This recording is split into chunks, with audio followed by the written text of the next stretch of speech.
Assalamualaikum warahmatullahi wabarakatuh. Kita jumpa lagi anak-anak murid cikgu yang dikasihi tahun 3. Okey, hari ini hari Khamis, 8 hari bulan 7 tahun 2021. Okey, Pendidikan Islam tahun 3, bahagian tilawah, tajuk surah Al-As. Okey, murid-murid, tahu tak apa maksud surah Al-As? Okey, murid-murid, jom kita tengok apa info ringkas surah Al-As. Pertama, surah yang ke-103 di dalam Al-Quran.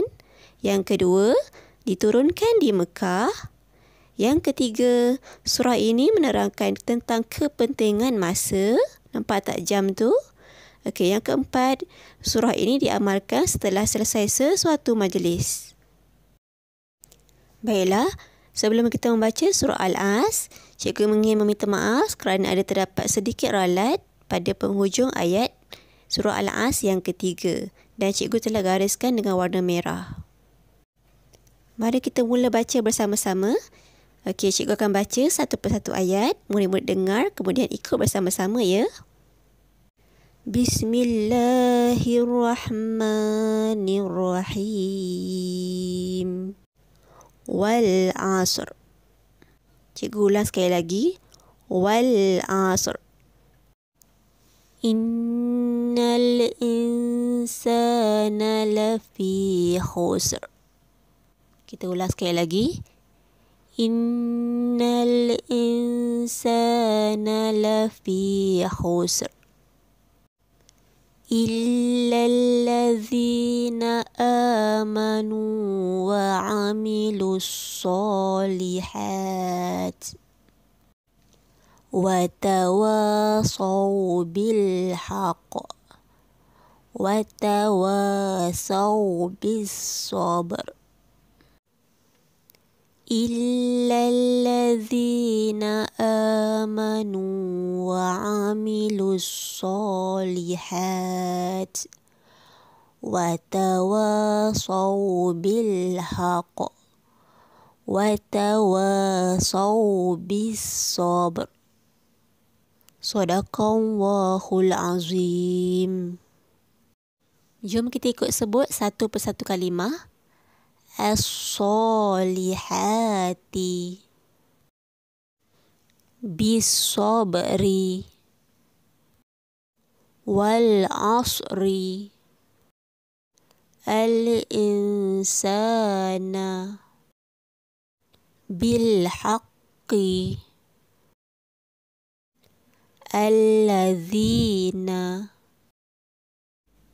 Baiklah, seterusnya gabungan kalimah menjadi ayat pendek. Wa amilus solihat. Lafi khusr. Wa tawasaw bil haqq. Illal ladzina amanu.